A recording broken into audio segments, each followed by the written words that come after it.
and welcome to Knitting the Network, a podcast in which I talk to members of the activist community and try to learn more about activist movements, their methodologies, and what drives people to participate in them.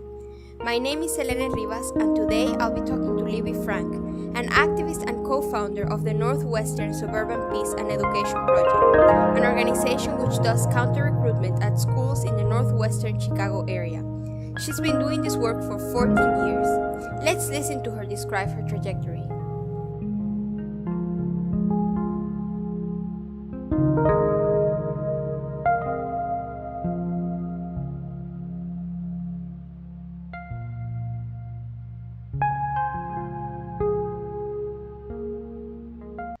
I'm a product of the 60s. I was in college from 67 to 71 when there was a lot of protesting against the Vietnam War, and that kind of solidified a lot of ideas I had, and so that was a long time ago, and I really haven't stopped since. When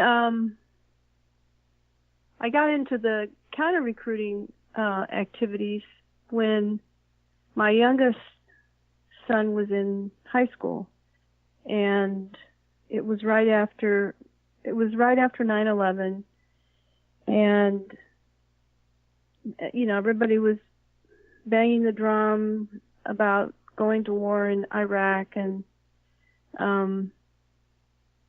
at the same time the recruiters were in his school, which he found upsetting. I think they'd always been there, but it was just the fact that we were going through this process of banging the drums for war, and then the recruiters were showing up, and they're preying on a lot of the kids' feelings of patriotism and Right. And believing the myth that Iraq was our problem, right? Right. It was after that we got involved, and one of the first things we did was they had passed the No Child Left Behind Act, and that, as you know, has a provision in it that requires the school, whatever, to give the contact information to the military when they ask for it, unless the student or the parent or the guardian has opted out. And it was the opting out that the schools were not complying with. Right. Not on purpose for the most part. I think it was just nobody was making an issue out of it, and in the grand scheme of things, they had so many other issues to deal with that they just didn't make it an issue. But we did, and so they started offering in the packet that goes out in the summer to all the students, with all the enrollment information. They started offering a form that they could opt out. So that was a small victory. Right. And then I approached, I pulled together a few friends that were like-minded, and we decided to approach the schools. The school district where my kids went is in the northwest suburbs of Chicago, and it comprises 6 high schools with a total of about 12,000 students. And so we talked about approaching the school and seeing if we could set up a table in a common area and, talk to the students. And I approached the principal of my son's school, and much to my surprise, she said, "Oh yeah, sure." Good. I think easy. Yeah, I know. I think then I found out later, like a year or so later, that she retired. So I've often wondered if she just didn't, so I'm out of here soon. I Right. don't care. Right. I don't know. I mean, The problem with doing what we did is that, if you go to the highest body, which is the principal, and they say no, then you're kind of stuck. Right. We just happen to luck out. And we appeal to their sense of fair play. I mean, like, if you're going to have the recruiters, then you should let us too, right? So I think that appealed to them. Their only caveat was, we don't want you there on the same day as the recruiters. Mm-hmm. Why do you think that they said that? Well, I don't know if they thought that it would be antagonistic. I think they're very conflict adverse, right? Right. As it turned out, there's been a number of times, I'd say maybe 4 or 5 over all these years, where there's been a scheduling snafu, not on my part, mind you, but on their part, and they've showed up on the wrong day, and we've spent 2 hours sitting side by side, which is kind of interesting. Yeah, right. Like, which is kind of interesting, and it's not antagonistic at all. I mean, I understand completely what they're doing. I tried to convince one of them one time that I was actually doing him a favor because I was pre-screening. Right. He didn't buy that at all. He didn't think that was very funny. But actually it happened I think it was earlier this year, maybe last fall, that there was another scheduling snafu, and I was sitting there, and it was a double table, so I had, my stuff all set up, and this Marine recruiter shows up. Right. He sits down, he pulls out all of his trinkets and sets up his table, and he was pretty oblivious to who we were, but he figured it out, and right. we talked actually for quite a while. He's really good. I mean, he's slick. He's really a predator. I mean, he is able to identify the kids that just basically are directionless, that don't have a plan post high school.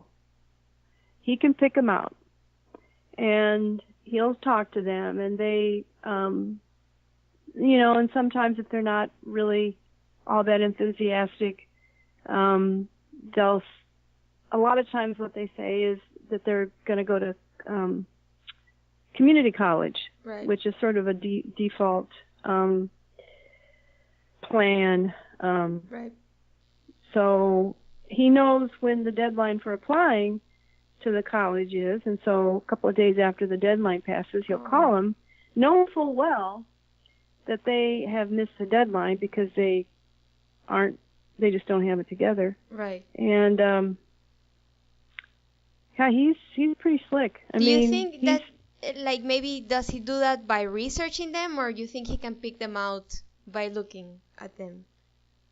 I don't know. I think it isn't all that hard to pick out the kids that don't have much of a plan. I mean, and maybe you can't just like see them on walking by and say, oh yeah, that kid doesn't have a direction. But after you talk to him for a few minutes, it becomes pretty obvious. Because I've been talking to kids for years. Yeah, what's that like? 14 years. Wow, 14 years. I've often wondered what that is like, really. Like, have you seen children, like, their mentality change throughout time, or has it stayed the same? Yeah, I think kind of in good ways and bad ways. I think people were ultimately hostile to us when we first started going into the schools in 2004 or 3. They were openly hostile, including some students. That has changed a lot. Nobody, I can't think of anybody I've talked to in the last couple of years that thought Iraq was anything but a huge, disastrous mistake. But it's also the sad part about it is that unlike the Vietnam War, which was basically broadcast on the 6 o'clock news every night, there's nothing. There's no news. Yeah. There's nothing. There's some kids that actually think that we're not in Afghanistan anymore, and that we're not in Iraq. I mean, really? Yeah, they're pretty ignorant. I mean, that's kind of, I joke with my kids, it's like, can they get any stupider? I mean, that sounds terrible, but, my God. So that's been the most significant change I've seen. But, bottom line, kids are kids.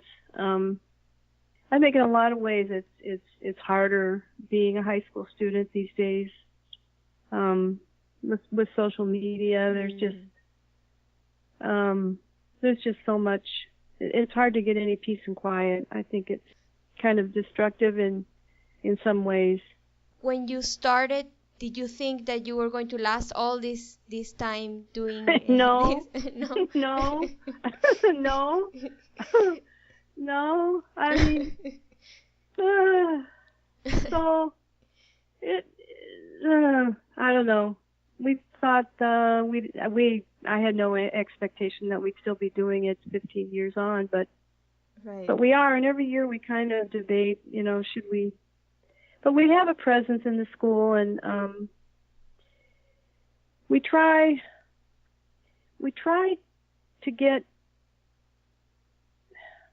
to pick a theme. When we go in every month, and we set up our table, and we try to have a theme that we're working with to try to get some discussion going. It's kind of a challenge.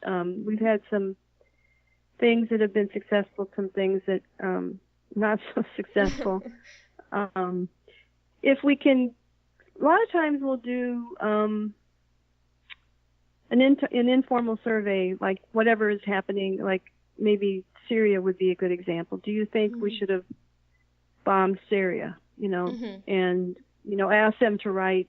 They give them a little tiny slip of paper and ask them to write something. And a number of years ago, we started producing a zine.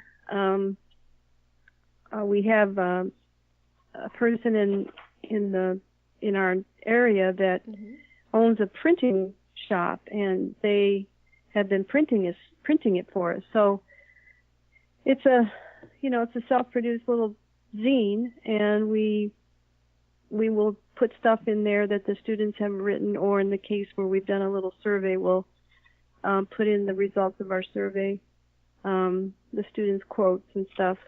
One thing that we did in March, because it was Women's History Month, and because also it's been discussed in the news, although I'm guessing that most of the students we talked to were pretty oblivious, and that has to do with selective service and whether or not women should be required to register.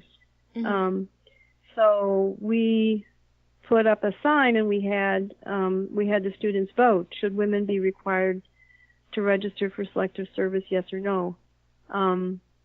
Which was interesting because it got a lot of attention. The students, they really wanted to vote to get rid of the selective service system altogether, but that wasn't what we asked them. So the vast majority said yes, women should be required to vote.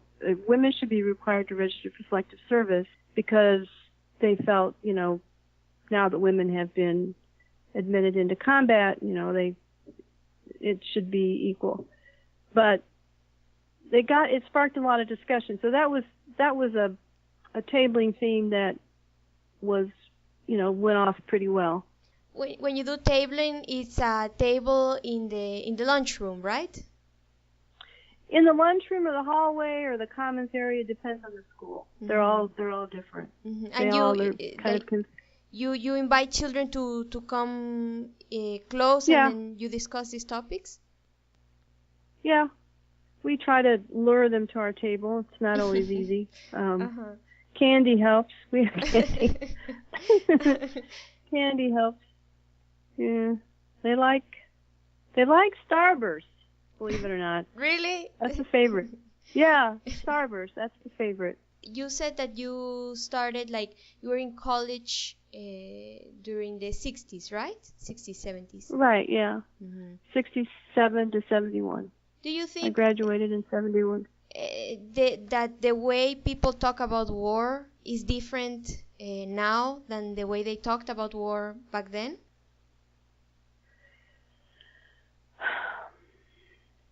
I think Vietnam was the beginning of the end. I mean, because I think a lot of people came to realize at a certain point that they'd been lied to, and that Vietnam did not represent a threat at all, not in any way.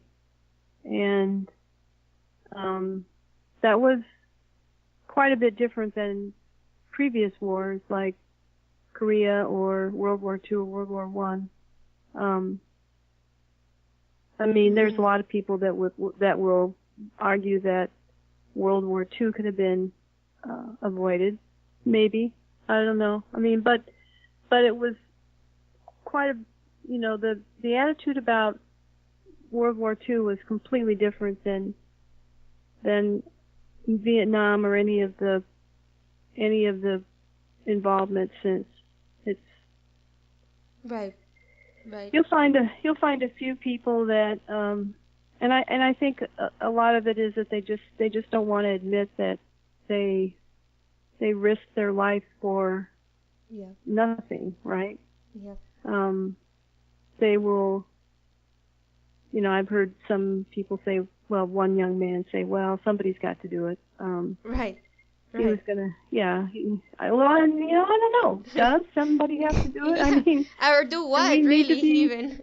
Do what? Do we need to be in Somalia or Niger or Yemen or Syria or Afghanistan or Iraq? I mean, why? I mean, and when you start listing them, it's just amazing. I think I read like 7 countries, right?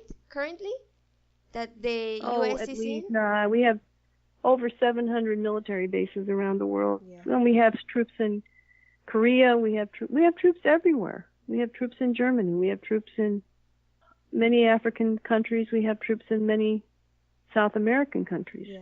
It's so interesting. I wonder, the recruiters, in the end, they make use of the fact that children are not informed about all of these conflicts as well as they should be, and then they sell them on the idea that going to the military or joining is not really, you're not going to fight or something like this.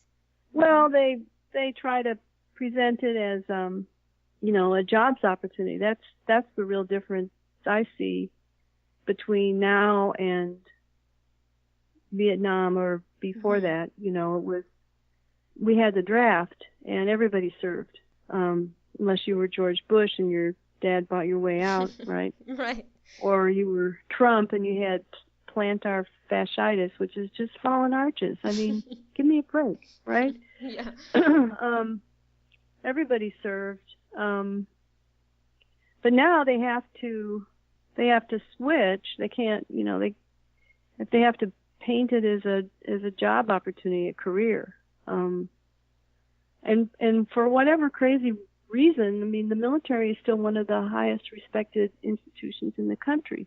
And I don't know. I mean, there's so many people coming out of the military that have been damaged in one way or the other. You wonder how that can still hold true, but apparently it does. Especially because, from what I've read, they specifically target certain groups of the population, right?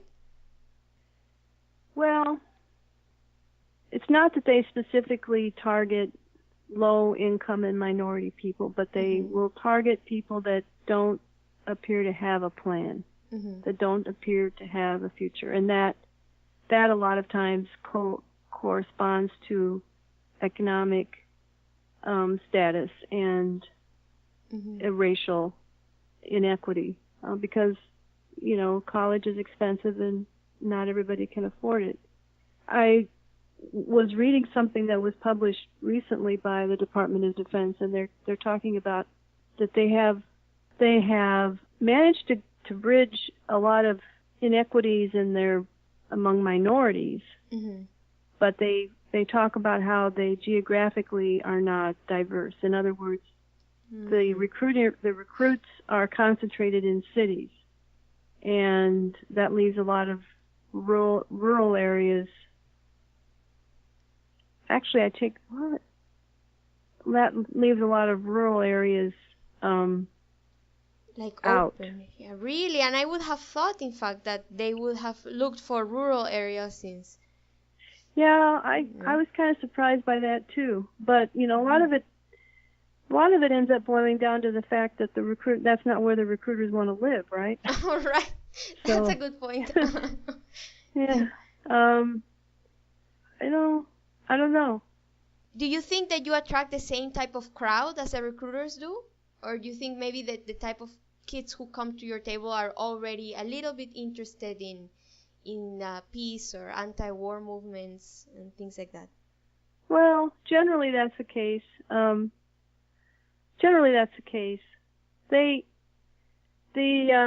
part of the appeal the recruiters have is that they get to one of the days that we had the scheduling snafu, the recruiter was challenging the kids to get down and do 25 push-ups, and then if they did, they got a trinket of some sort. And I was really, really tempted to ask him if I dropped and did 25 push-ups, would I get a trinket?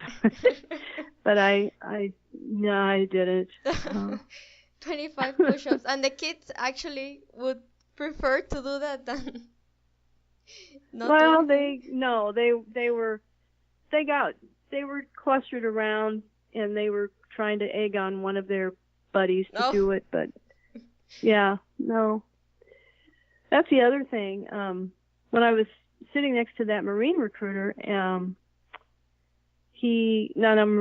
mind you, the Marines are a bit more selective, but he was saying, he was telling me that 90% of the students in that particular school would not qualify for the Marines for a variety of reasons.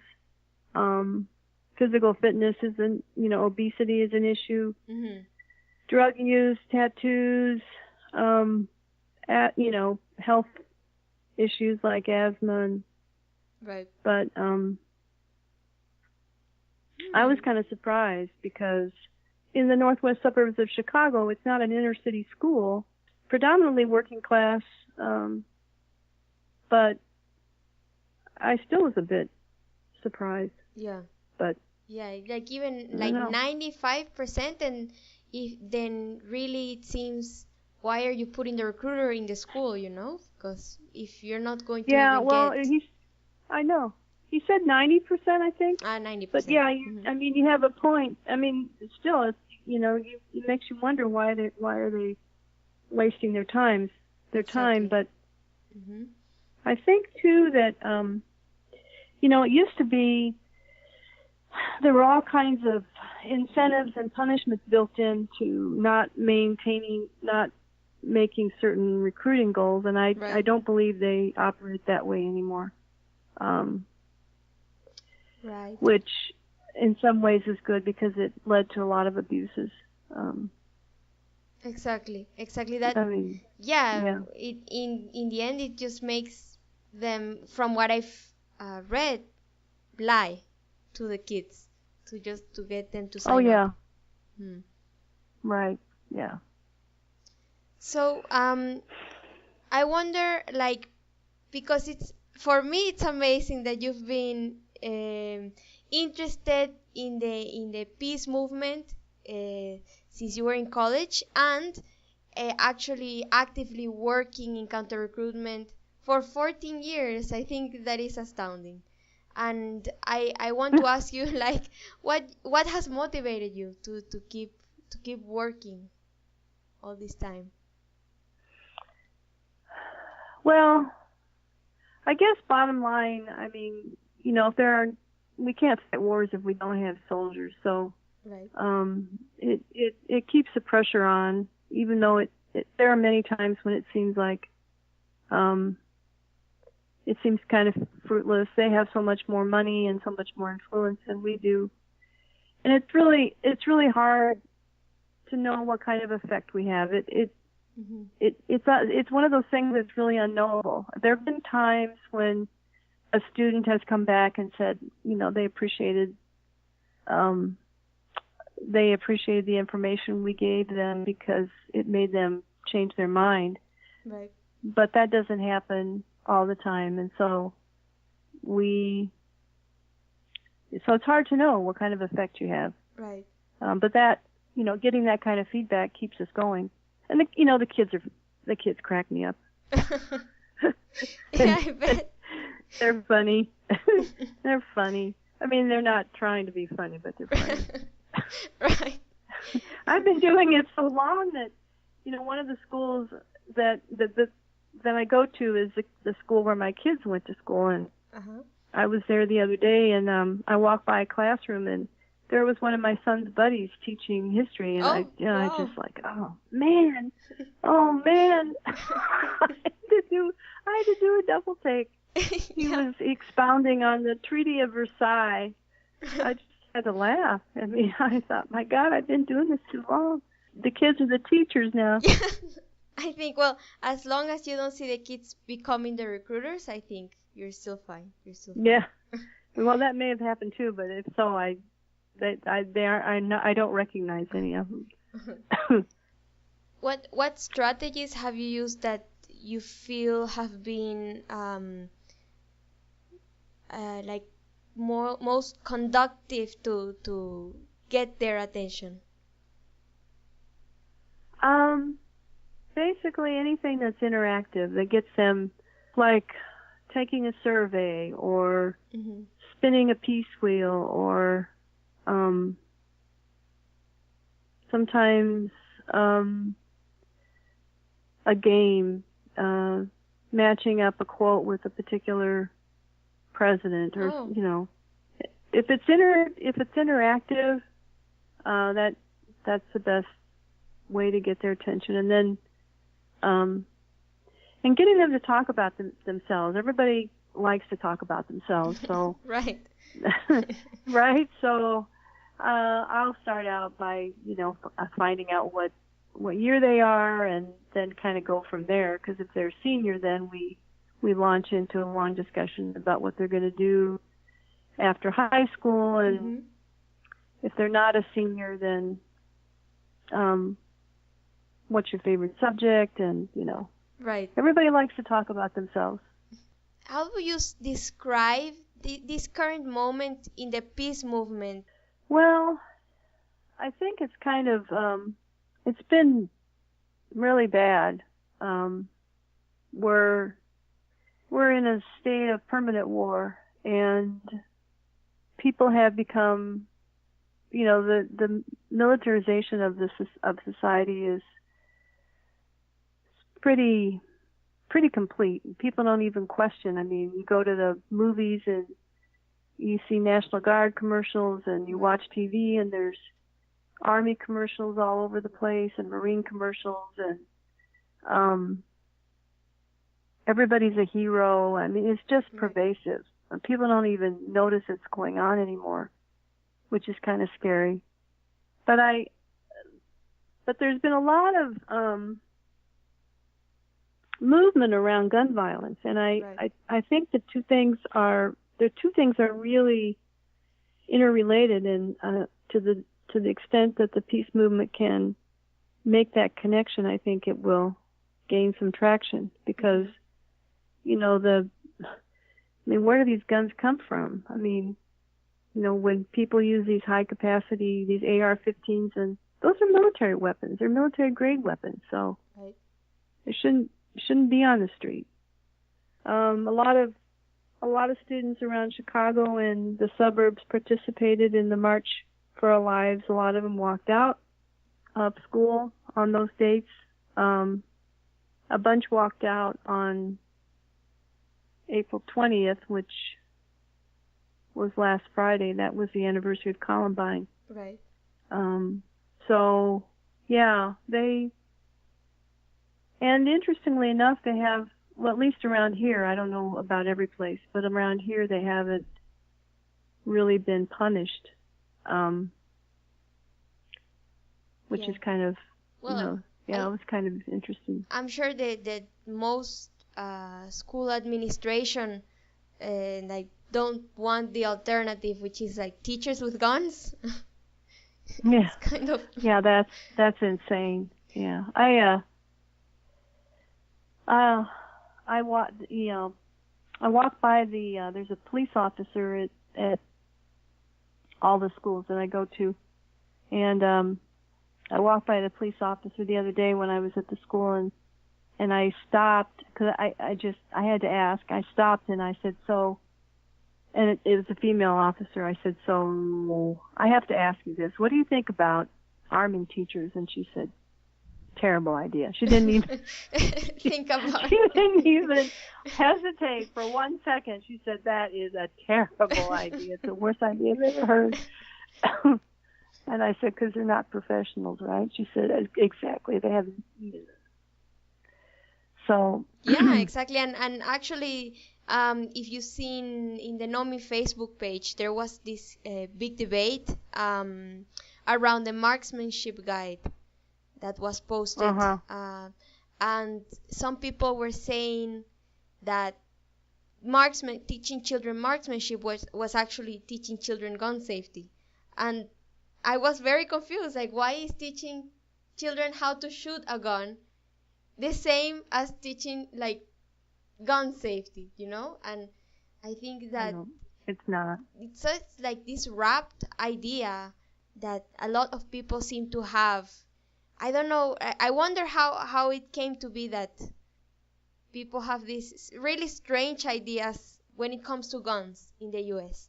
I know. I mean, unless things have changed dramatically, I mean, we have fewer guns per capita than they do in Canada, and we don't have any, and they don't have anywhere near the problems that we do with gun violence.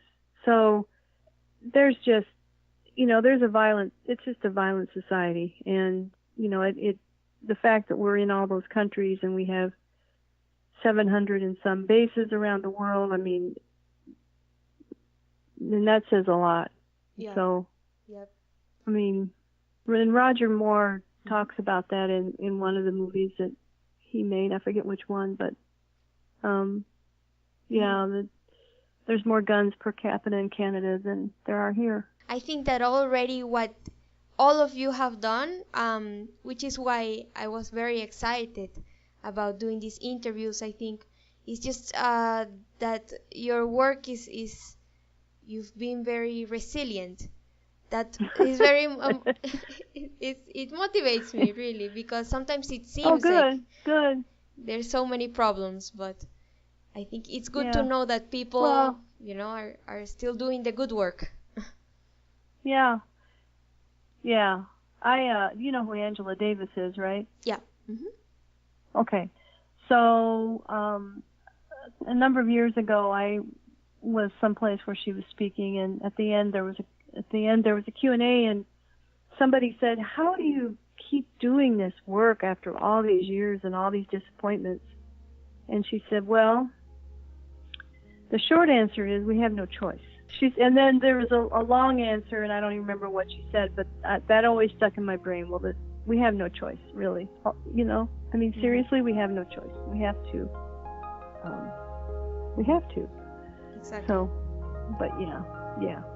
Exactly. Thank you so much for agreeing to talk to us. Really. No problem. You take care. Yeah, you too. Bye. Bye-bye.